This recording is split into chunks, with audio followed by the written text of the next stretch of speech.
Man, what's up, world? What's up? What's up with it?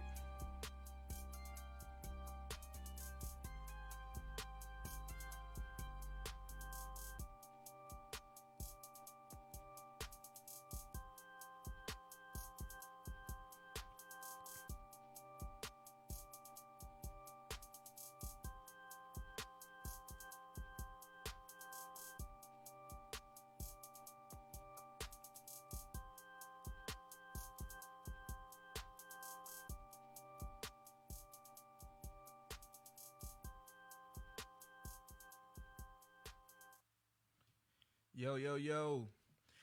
Welcome, everybody who is here joining me live right now. Thank you for joining in. This is the first episode of the Chitlin Circuit. And it's a long time coming. This is something I've been working on for years. Tim, Jeff, what up? What up? Juliana, what's up? Long time no see. Hey, man, this has been years in the working. This is something I've been working on since I've been living in San Diego. I'm now in Texas. A couple of my friends, families, we had started this a while ago, some years ago, and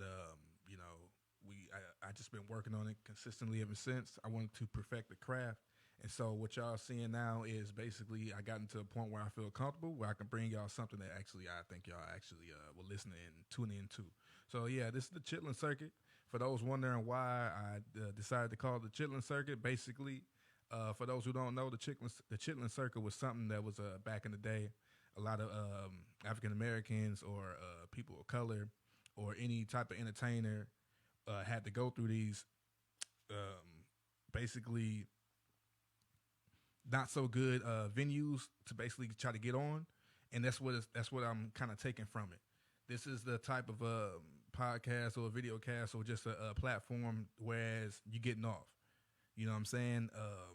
It's starting off from the ground up. This is what you see. That's my homie Fred in the back. That's my daughter's little teddy bear. So from this point on, it might turn out to be my daughter there. It might turn out to be my oldest daughter as well. They might be in here running things. So eventually it go from a Chitlin Circuit to the big leagues. And I hope y'all stay with us on this journey, or stay with me on this journey until we get to something that we can be really proud of. So that's basically the name. A little bit about me. What up, Mike? Yo, X, Fred, what's good? X, I was just watching your live, man. I was just watching the peeping the artwork and everything that you've been doing, bro. I've been following you, bro. For real. Appreciate it, Mike. I told you I got these lights in here and everything. I've been had the lights. I was just, it was just a test run back then. And I got my red cup. So for those who know me, you either gonna see me with a red cup or something else in my hand. So just letting y'all know to expect that. All right. So for those who don't know me, ex-military, I'm a project manager. I travel all over the United States and other foreign countries, working on large events. I mean, large events, thousands of people in attendance and things like that. I've been around the world at least once. My military days with my brothers. Marsh House 06, class 06. What it do, bro? What it do? A lot of people don't know. Yeah, I'm from Milwaukee originally born in Jackson, Mississippi, raised in Milwaukee, Wisconsin. Class of 06 from Marshall. Didn't graduate in 06 because I didn't graduate with the class of 06 in Marshall because I moved to Iowa for my last year of high school. But that's pretty much where I come from.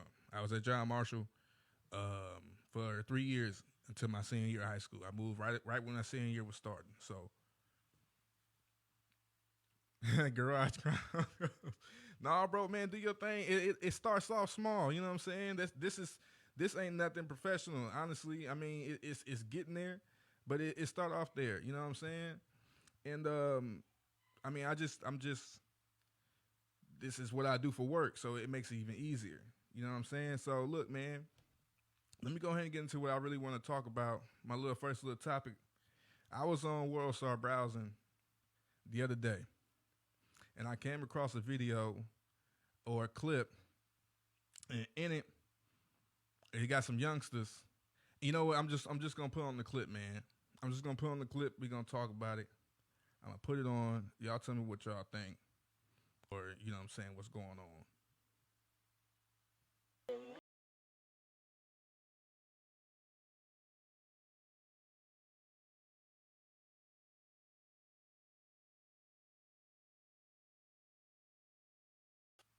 This is kind of a public service announcement. Sure it is. A lot of people have been hitting me up recently Sure they because have. of my recent video.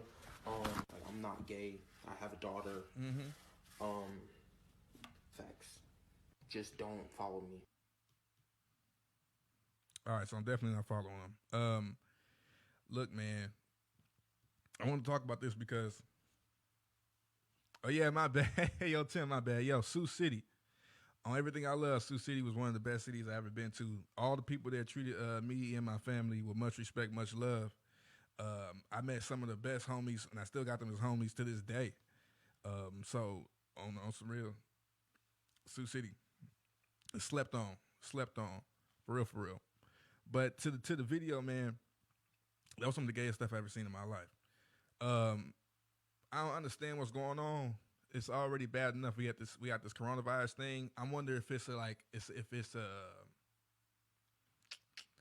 a thing because it's people so bored with their time where they feel as they need to do anything and everything just to get some type of attention. And I didn't understand how you can sit there and ask a fake question like, would you kiss your homie for $10 trillion? First of all, homie, you can't even fathom what $1 trillion in money would even. Where can it fit? You know what I'm saying? Where can $1 trillion fit? It can't fit in no vote. Like, bro, you can't even fathom what just 1 trillion would be. How can you even say like, would you kiss your homie for 10 trillion? And then go on to do it for free. Like, that's something that you plan, bro. And then he went on to go ahead and say that he's not gay. He got a daughter. That don't mean nothing. Like, it means absolutely nothing. It's my problem is with this type of behavior, especially from men, and especially from men of color. In that sense, is that you really don't have no guidance. You really don't know where you're going. You don't know what's going on. And the problem is, you a man and you really hiding who you are for no reason. If you a man, you're supposed to stand on it. No matter what you are, no matter how you are, just stand on it. You know what I'm saying? If you gay, so what? You know what I'm saying? Be that. We in the type of society now where you don't even need to hide these type of things no more. As a matter of fact, you get more clout for claiming certain things and being in certain groups or being a part of certain societies and things like that, cultures, for the simple fact that you are that. Ain't no need to hide it. Why would you hide behind it by putting your daughter in it? Where was your daughter when you was kissing her? Where was she? Where the baby mama at? That's what I want to know. Where is she? Bro, they don't make no sense at all. And then what made it even more suspect, it's past suspect at this point. Bro, you full on gay. It's cool, just be that. Don't claim that you're not something that you showing the world that you are. You showed 10 trillion people that you would kiss your homie for a fake $10 trillion for monopoly money. Ain't no sense in hiding it at all, man. I just don't get it. What's even more disturbing is that the coronavirus thing, man, it's really got people tripping to a point where it's kind of getting scary. You know what I'm saying? Like, I was at the grocery store today. My fiance wanted me to go ahead and get some cream of chicken and cream of mushroom for the dinner that they was making. Bro, they ain't had no cream of chicken or cream of mushroom on the shelves. It was all gone. Now, I don't know what everybody cooking, but everybody can't be using cream of mushroom or cream of chicken at the same time, bro. Not at the same time, bro. This don't make no sense. Ain't no bread on the shelves. Ain't no ground beef. Ain't no chicken. Men out here talking about they not gay, but they kissing their best friends. Homie had his hands on his chest, like, while the other one was holding him, like holding his waist. That's gay. Ain't no way around it. Ain't no other way around it, bro. That is gay. Just be gay if you gay. And it's fine. I'm not here to gay bash and nothing. I'm just wanting to put that out. That was very interesting to me. That was the first clip I seen on Warsaw the other day. And I was like, is this due to coronavirus? Is this due to just boredom or just being in a home all day? How do you even go about? How do y'all agree to it? You know what I mean? So, I don't know, man. Y'all tell me what's up, man. Y'all tell me what's up. And speaking of, let's go ahead and just touch up on the coronavirus thing. Like I said, this thing is getting crazy. And it's getting to the point where, Randy, my boy, what's good, bro? I know you out there living good. The coronavirus has got to the point where nobody ever saw this type of Nobody ever saw this type of backlash or this type of epidemic really taking off the way it's taking off. I never would have thought. What's good, bro? My bad. I'm reading comments. Some people comment. I never would have thought that so many people would be out of work at the same time. Never would have thought that the world it's gotten so bad, and I guess good in certain aspects. It's gotten so bad, whereas scientists has finally concluded that the Earth has stopped moving as much as it normally does, simply due to the fact that there's less vibrations going on the surface plane to cause the Earth's crust to stop moving or to slow down its movement. So basically, whereas we was moving so much, we pretty much messing things up and things are becoming discombobulated. You know what I mean? Like out of shape. It's starting to fix itself. That's crazy when you think about it in the sense that this could have been happened. We could have been on this type of level.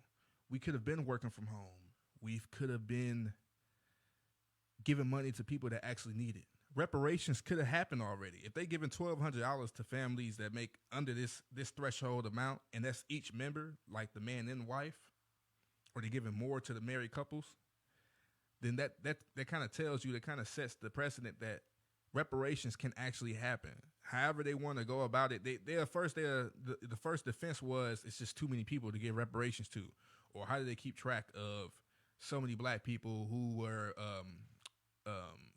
descendants for former slaves, or whatever. You know what I mean? It was there was every excuse not to do for reparations. But as soon as the pandemic hit, not everybody, not just black, but everybody, every race gets money now.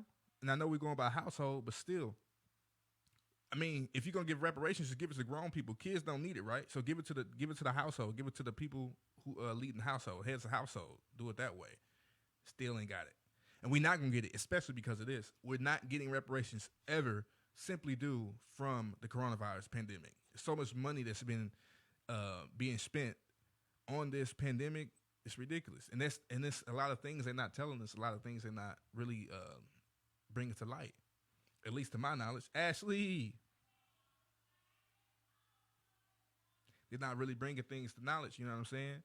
At least in America, you got all these people being treated or being tested, but we haven't seen so many people being cured or coming out of it. We seeing it bits by bits right about now. But we're not seeing how the cure is being made. We're not hearing about the vaccinations or who needs vaccinations. The procedures of appreciate it, bro. Appreciate it, Shamel.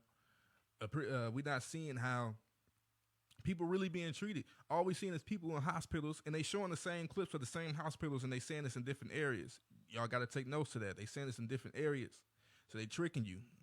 It's a video out on YouTube. It's about 15 to 20-minute video, and they showing you how they're saying hospitals are packed to the brim, and then civilians themselves are going in to investigate and report, and they coming back out. Ain't nobody in the hospitals. There's no long lines. There's no patients in there. They telling us that 400, 500 some people dying in days or several days or whatever. We're not seeing no bodies. We're not hearing about incinerations, or we're not hearing about cremations or anything like that. I said incinerations. People going into the incinerator. We're not hearing and seeing none of that. No funerals, no nothing. So what's really going on? You know what I mean? Like, what's really happening? I haven't seen it from any other country as well. China, I haven't seen it. Ain't seen nothing. Italy, Spain, the same places. Haven't seen anything. You know what I'm saying? Like, where is it really happening? What's really going on? If these people are falling off the face of the earth, where is the obituaries? Like, why aren't they putting out a whole bunch of faces, like on the commercials of people passing and stuff like that? And why did this all happen after Kobe died?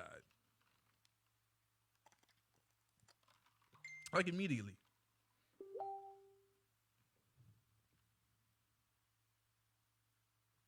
like immediately.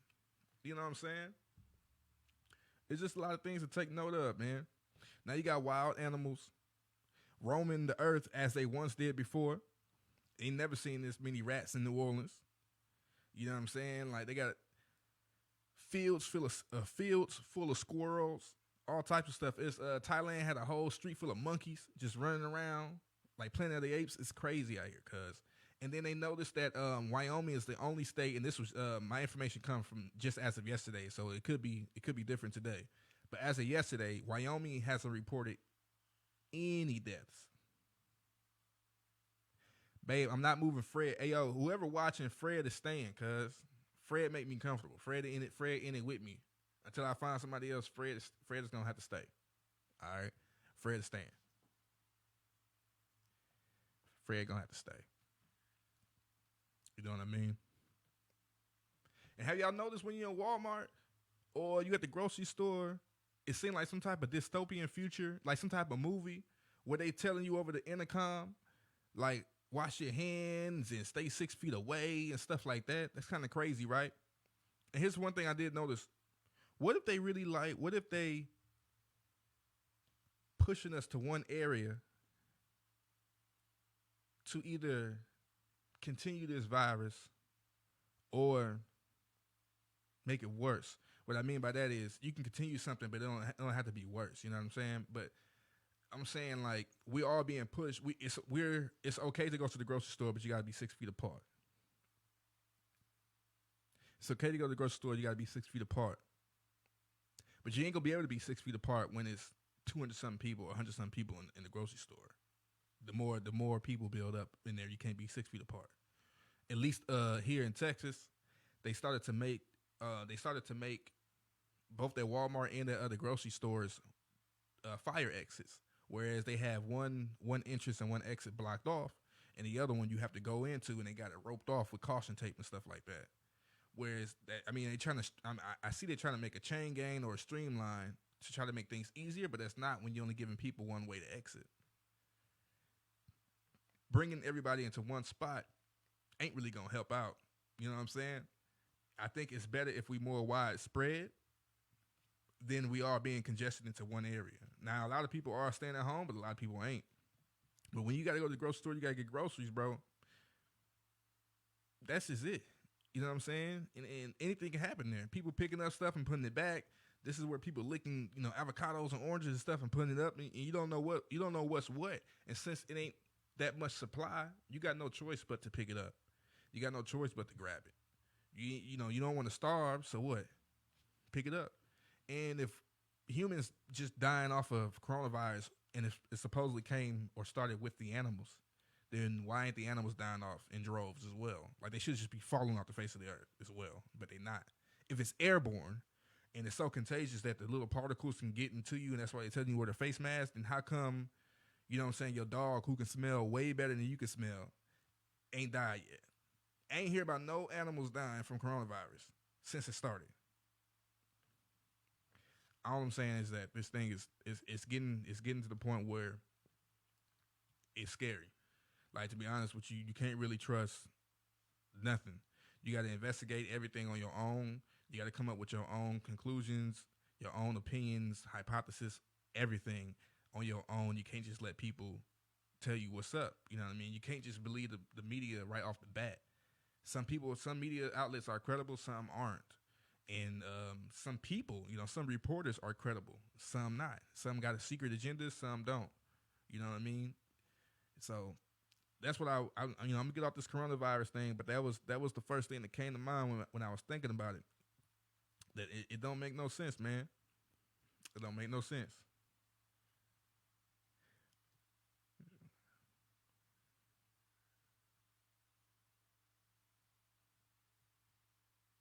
True, Randy. It's true. It's gonna take years to recover, especially in the most damaged areas. The most damaged areas is definitely gonna take years to recover. Don't know how this thing is gonna turn out. I ain't gonna lie. I was even thinking about, different positions, different jobs, and things like that. Because ain't no telling how long it's gonna take to get back to normalcy, or if companies just gonna fold within a year's time and stuff like that. But it's definitely gonna be something where the most damaged areas and living is gonna continuously be damaged, or they're gonna go in there and they're gonna gentrify. They'll buy up everything, push people out, gentrify, and then start all over again. But those people, it's gonna be a lot more homeless people once this is over. It's gonna be a lot. It's gonna be a lot. This is gonna be a lot, man. That's true, babe. Yeah, it's a lot. This thing is I think it's about population control as well. We still don't really know necessarily where it came from. They claim it came from China within the markets, and they show videos of people eating bats and things like that. The problem is those videos that they showed, that wasn't China. That was some other country. Do your research, look it up. I'm telling you, those videos they showed wasn't China. It was some other country. I say that to say that it's something else behind it. If you got to get rid of 100,000 some people, they would get rid of 100,000 some people. They've done it before. They've done it before. Never forget, money turns the world. Money makes the world spin. Literally, everybody has stopped when the money is stopped. We stopped right now. We in our homes, not making money, and the world is literally healing itself by it not moving no more. All these people ain't buzzing on the earth no more. Ain't that much money moving. Now we can, finally be what the earth is supposed to be. You know what I'm saying? It's crazy. You got to think about stuff like that. If you don't think it's population control, or if you don't think it's part of population control, then you really need to do some research and figure this thing out.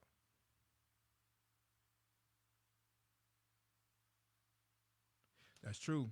That's true, Tim. This is in the Bible. It's definitely in the Bible. It's definitely in there. And if y'all ain't read up on it, I myself need to read up on it again. But it's definitely in there. Yeah, the Georgia Guidestones. Georgia style. Yeah, bro. Exactly. See, man, I'm glad people know what I'm talking about, because sometimes I be thinking I'm crazy. And I'm like, I can't be the only person thinking about this or looking this stuff up or reading it. You know what I'm saying? I can't be the only one. And I see that everybody else is either on the same page or they on the higher plane, because y'all already got this thing figured out. You know what I'm saying? Exactly. The Georgia Guidestones. For real. And for those who want to know what I'm drinking, it's Douce and juice. I don't drink nothing straight. I don't really like drinking straight. I will, but I really don't like it. But this is good. Yeah, man. I'm just saying, bro, we all need to, figure some stuff out, because, I mean, just think about it. It really shows you the difference in the rich and poor. If you ain't got enough money to where you can sit on your butt for like a year or two, you ain't got money. Like, these rich people who got millions and millions and even billions of dollars don't have to ever. They don't need the economy no more. At that point, they don't. The economy needs them, and that's how taxes and things work. That's why they get taxed so much, and that's why they be fighting hard. And I used to be mad at stuff like that. I used to be mad at it, and now I understand. Now I understand exactly why. I told you what I was sipping. Now I understand exactly why, the people with money really fight so hard to get these tax breaks. Because, bro, when you start making money and you start realizing how much they taking out of your check,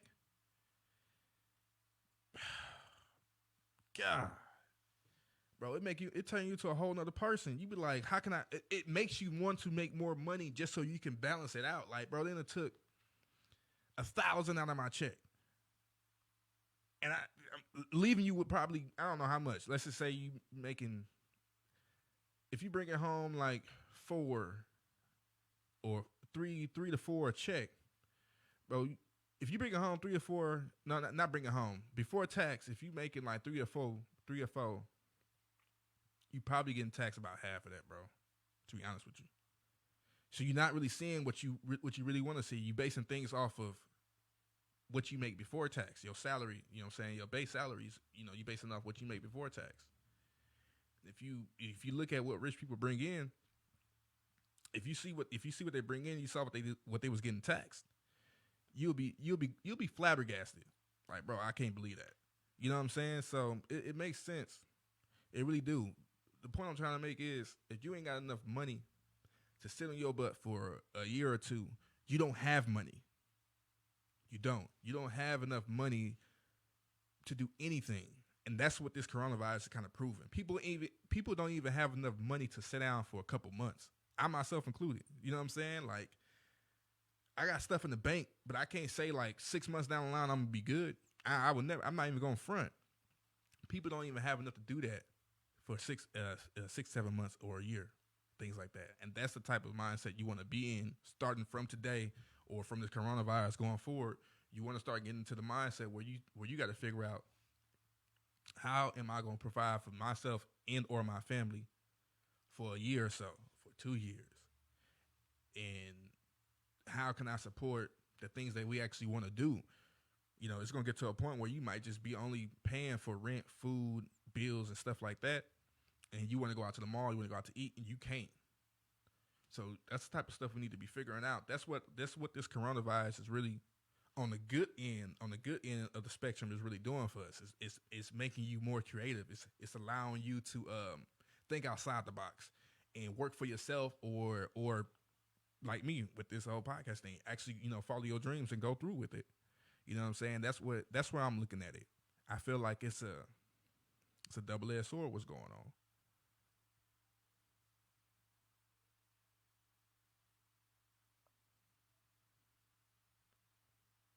Yeah.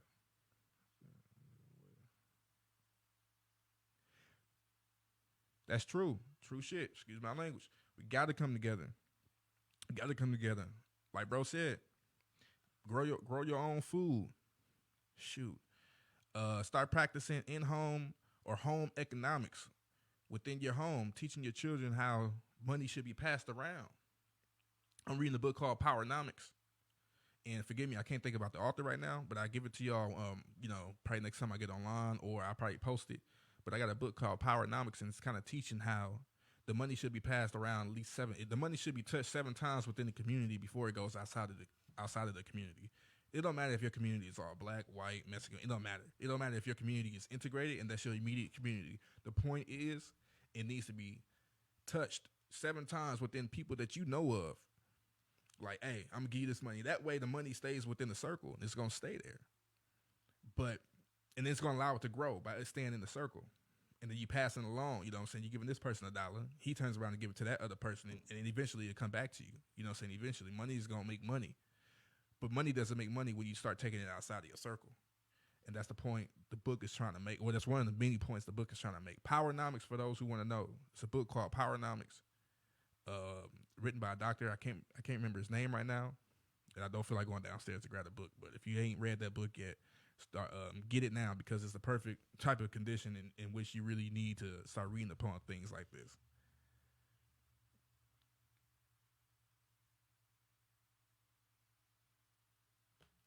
Hey man, that's true, Tim. That's true. When you start working for yourself, I don't have my own business, and to be honest, it's something that I was. It's not something that I was. It's something that I still am iffy and fearful of, because, like you said, you can straight fold. You start your own business and it folds under.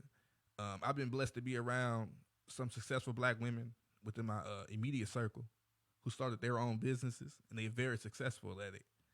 And I watch them, and I just watch how they move, how they talk, and how they just how they behave and things like that. How they communicate and network with their people, their business skills or their people skills. And it's something that got to be in you, and you got to practice it every day. Like, you just can't you can't just start a business and think that you about to be successful straight off the bat. It got to be something that's in you. And those people, like Tim, you know what I'm saying, like my homie Tim, like my sis Quanisha, my sis Mercedes, more people that I know right now that I can't think of. I'm not gonna put them out there like that, but when you start your own business, it ain't something that, the weak minded can just get into.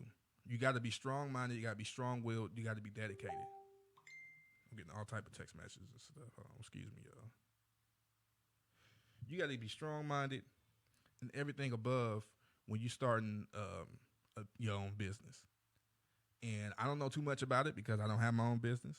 But judging from the people I've talked to within my workplace and the people I know of, my immediate circle, man, you want to do your research, just like with the Corona thing. You want to do your research. You want to figure out your market. And at this point, you want to get something that you're comfortable with, that you don't mind doing for the rest of your life, where you may not get paid for it. And eventually, it'll take off, man. But at this point, you better figure out something other than your immediate job, because this coronavirus is kind of teaching you that things aren't just going to go this way all the time. Nobody saw this coming. I didn't even think twice of it. And they saying that they've been knowing about this before the year was up in 2019. And like the homie said, it's kind of crazy how movies a lot of the times have signs and information in it that you would just look at it and you would think, that can't be real. Contagion. That movie came out years ago. I saw the movie in theaters when it came out years ago, and I thought it was a very good movie back then. Didn't realize that it was a brilliant movie today because I'd never been in that situation, never seen that coming. And it's exactly like everything that played out in Contagion is exactly how we acted now. Like, it's crazy how accurate it was. And then now the creators or the consultants, the scientists who they consulted on the films, they are now saying that they didn't even see this type of thing happening. Like when they did the movie and they went to these scientists to, figure out, hey, in this situation, how would y'all go about it? Or in this situation, what should the people do? Whatever. So they can have a good, accurate movie so it could be good. They wanted something that was going to stand out. The scientists today are saying that they never even looked at things like what's happening now. Didn't think they were going to be so unprepared. And that's pretty much what's happening. Or that's pretty much what happened. We got to this point.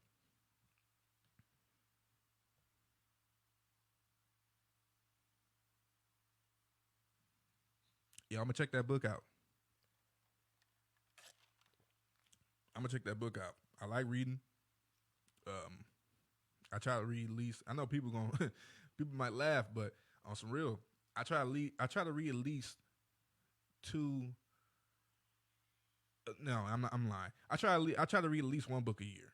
Like, to be honest with you, one book a year. A lot of people don't. I don't really spit out all the books I'm reading because most people ain't looking like, hey, what book you reading, cuz? Nah, it ain't like that. But it's getting to that point. We're getting to that point where we're about to be open like this. But yeah, I try to read at least one book a year. I'm trying to step it up. And not since the coronavirus, but since this year started, I've read 3 books so far. You know what I'm saying? That's pretty outstanding on my life. Cause I ain't think I was gonna be able to read that fast.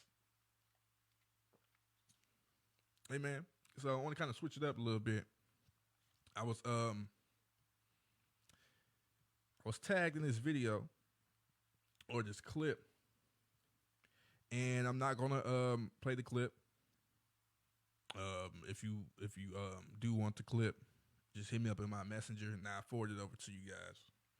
But in the clip, it's basically about there's a man in the clip, and he's talking to his people, and he's talking about relationships.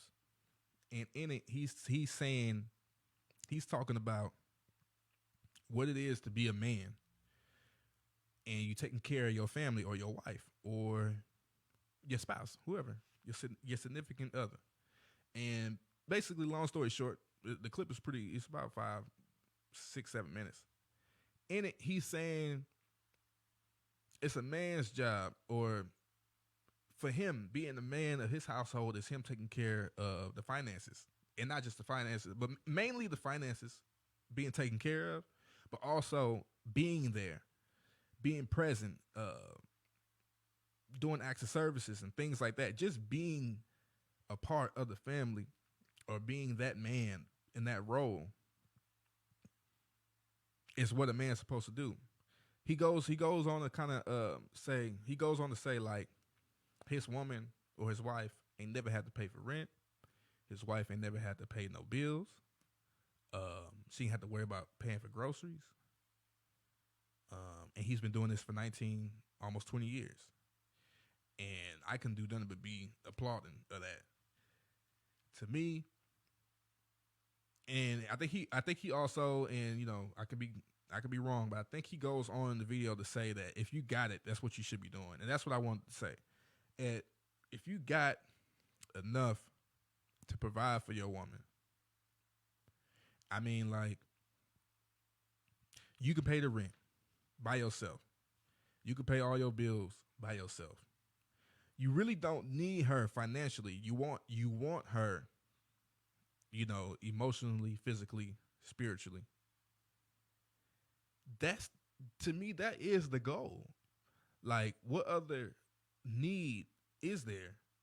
What else does, you know, men shouldn't need that much, especially if you're not materialistic.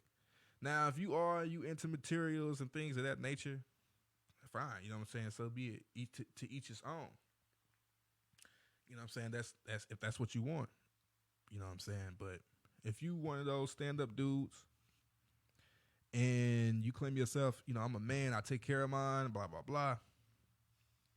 If you make enough and you not providing, what I mean, like, you make enough money, but your girl got to put in for A, B, C, D, E, F, and G. But you make more, you make enough and you make more than that, bro. You're not being a man.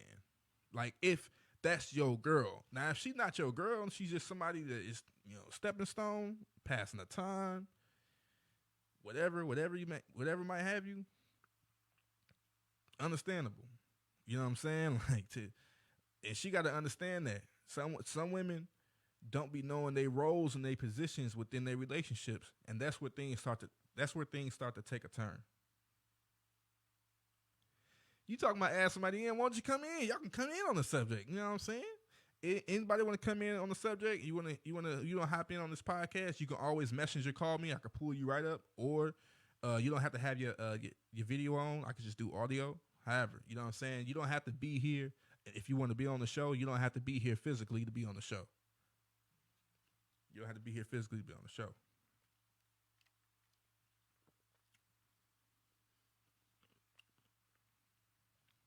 True. Yeah, it's the wife that gets that privilege.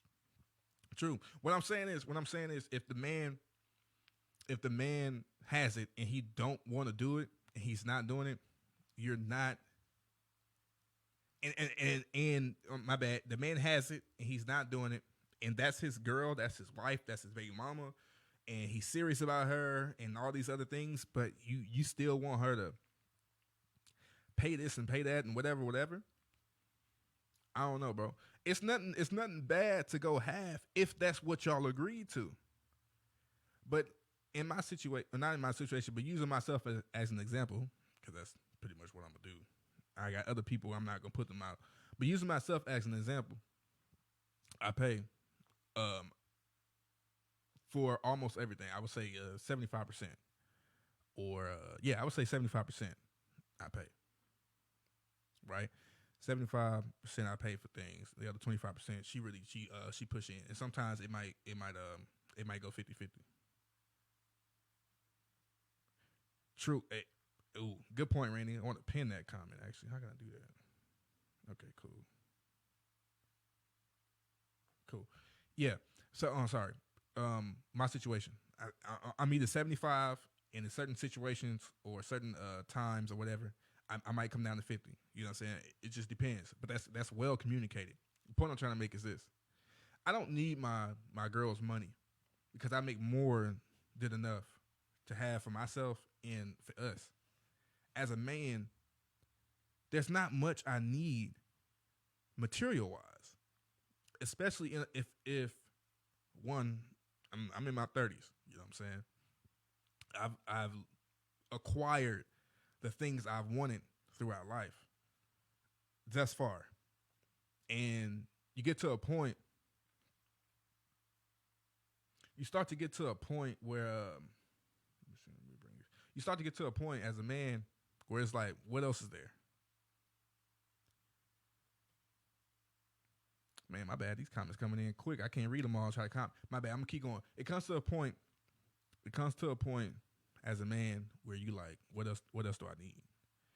And for me, especially right now, it's not that much more that I need.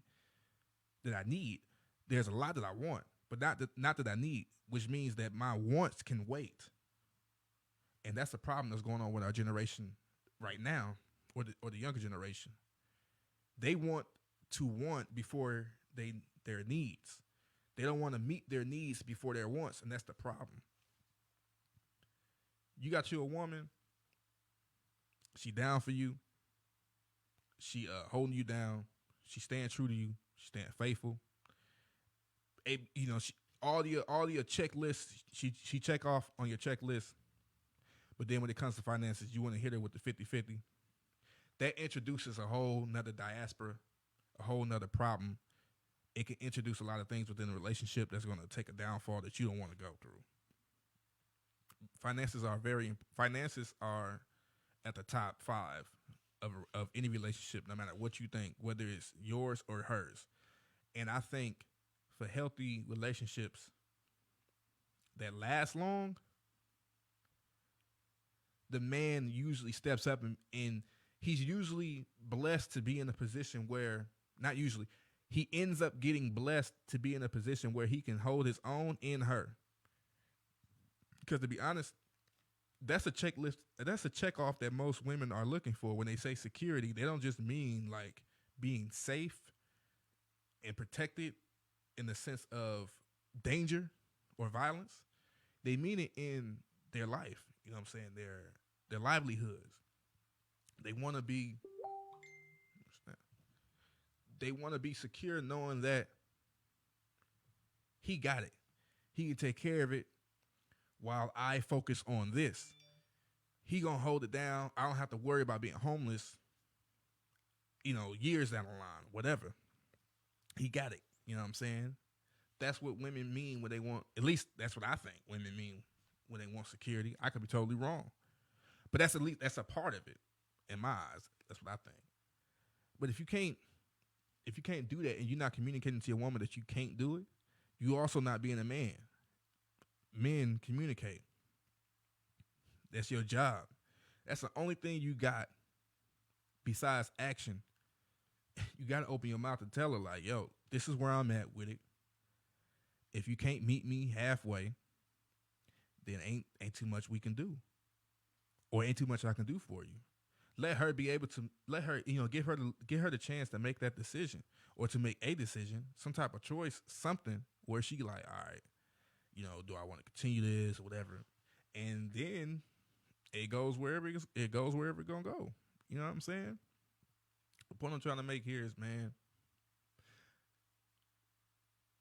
nowadays there's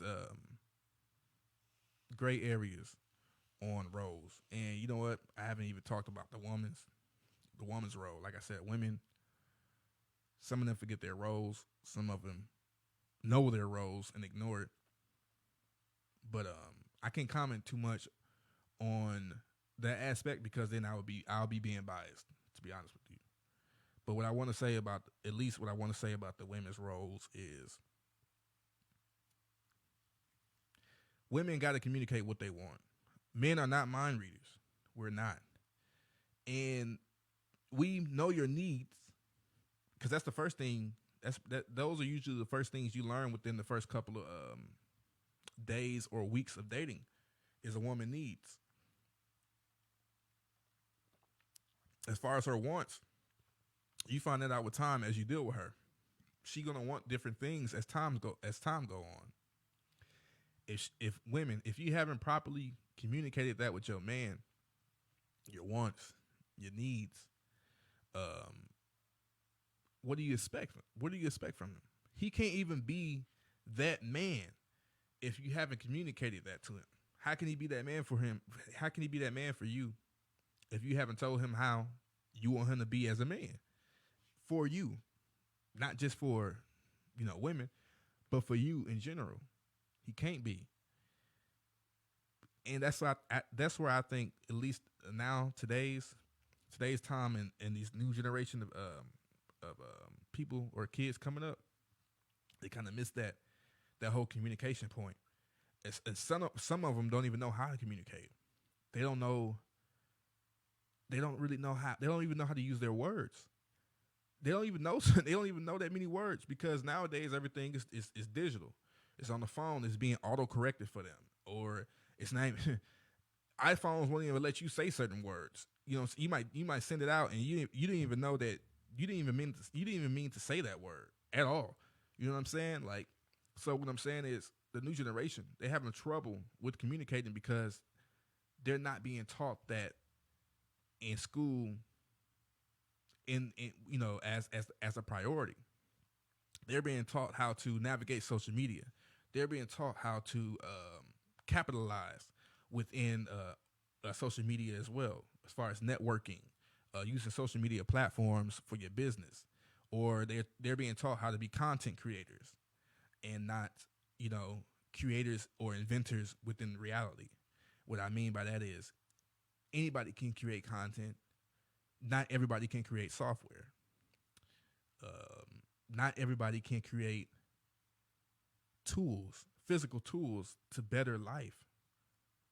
A lot of people don't even know how to get a patent or what to get patent or what a patent is. So you're not going to find too many people who know how to communicate in this new generation the way that we are used to. And then they got the in-between generation who's on the cusp of, like us 80s babies. They're like the last of. The in-between generation, they're like the last of. They're the last to witness what it used to be, and the first to be a part of what it's going to be, which is what's happening now. That's how we were, the 80s babies. That's how we were in the early 2000s, or coming up to the late 90s. We were the last of the analog generation, but the first of the digital. We're the in between, where we've witnessed not almost everything, but we've witnessed a lot. You know what I mean? We've witnessed a lot, and that's just crazy when you think about it. My bad, my red cup got me over here feeling good. But look, man. At the end of the day, when it comes to relationships, roles, and things like that, men, if you are a man, you stand on it. You saying this who you are. That's what it is. Provide, because that's what people gonna want to see. That's what other men look up to. When I look to my OGs, I look to anybody else who out here making it or doing something. And the first thing I look to, I try to see if they got somebody, because it's easy just to do for yourself. It's easy to do for yourself. Yourself. All you have is yourself. You was born with yourself first. Once you get that down packed, the problem becomes: can I provide for somebody else and others, i.e., kids? Can I hold down the fort for somebody else and our kids? That's a whole nother ball game. You don't see too many people out here like that. You don't see too many of it, at least in my community. Excuse me. I haven't seen too much of it, but that's what I look for. And once I find that, I try to hold on to those people, get as much information out of them, because they under so much stress and so much where they don't even want to talk no more. It's just about action. Look, just do it. Get it out the way, get it over with, so I can sit down on the couch. And that's kind of where I'm at with it. Nowadays, man, my fiance, she asked me to do something. I try not to even argue. I just get up and try to do it. I want to sit down. I want to get it over with, get it out the way. What else? Or I might be bored as hell, and I ain't got nothing else to do. I might as well do it. And with this coronavirus thing, I'm out here doing yard work, like I'm about to start my own business. I'm out here washing cars, About to wash my other car. I washed one of the cars like twice, and each time it rained, of course. But the point I'm trying to make is the coronavirus is bringing a lot of positivity with the negative. People coming back together. People coming together. Man, people starting to realize there's more than just work and, partying and living it up. That being with somebody, for real, being with them, is actually worth it. And man, look, I want to just thank y'all again for joining me on my first little episode of the Chitlin Circuit podcast, Vidcast. I'm going to go ahead and give y'all time back, and I'm going to take my time back. Me and Fred, we about to go ahead and kick it, chill out, listen to music and stuff like that. Y'all be on the lookout for the next episode. I'm going to talk about much more. Might have a guest. If you want to join in, once again, like I said, you can join in virtually. You don't have to have your face shown if you don't want it. You're embarrassed. If not, we can just do the audio or whatever. Hey, man, if you in Texas, hit me up. Come through the crib. Come sit down in the chair and come chat with your boy. Come talk with me. Once again, thank y'all for joining in, man. Peace out.